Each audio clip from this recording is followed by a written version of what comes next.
Thomas, la pyramide du Louvre va retrouver une seconde jeunesse, plus moderne, nouvel accueil aussi pour les visiteurs, promettant notamment des files d'attente qui normalement seront divisées par deux. Et ce matin, vous vous souvenez que la pyramide ne faisait pas l'unanimité quand elle n'était encore qu'un projet. Le compteur est à moins 31 ans.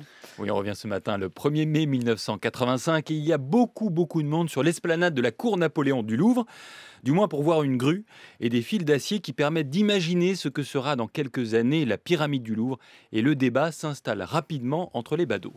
J'aime beaucoup l'audace dans l'ensemble, le courage de l'audace. C'est très normal que ça soulève les passions. Je suis pour une recherche nouvelle et une étude nouvelle des choses. Nous partons vers l'an 2000. Ça va pas du tout dans le décor, je pense. Trop futuriste. Il n'y a pas de raison que ce soit pas bien. Qu'est-ce que vous voulez, faut vivre son temps. Je m'attendais à être davantage choqué par ça. Quand elle va être sale, ça va être horrible. Et elle sera en France. Malheureusement, c'est souvent sale. La France est souvent sale. Longtemps refusée par l'architecte Paye, cette maquette s'est imposée pour mettre un terme à une polémique qui empoisonne ce projet architectural et mitterrandien depuis plus d'un an déjà. Le maire du 1er arrondissement, farouchement hostile, proposera même un référendum local sur le sujet. Alors ce qu'on reproche évidemment, et on l'a entendu, c'est la proximité sur un même espace d'une architecture de style classique et néoclassique à une architecture contemporaine en verre qui plus est. On parle même de, entre guillemets, gadget pyramidal dans le Figaro.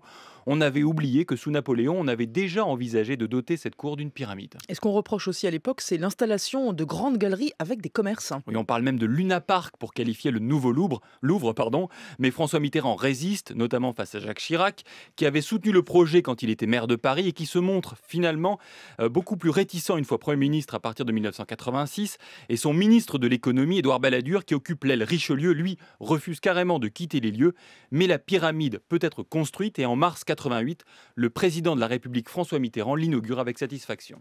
Belle œuvre qui s'ajoute déjà à notre horizon parisien et français, qui s'inscrit dans notre histoire et sans la moindre contradiction avec l'histoire qui l'a précédée et qui nous entoure.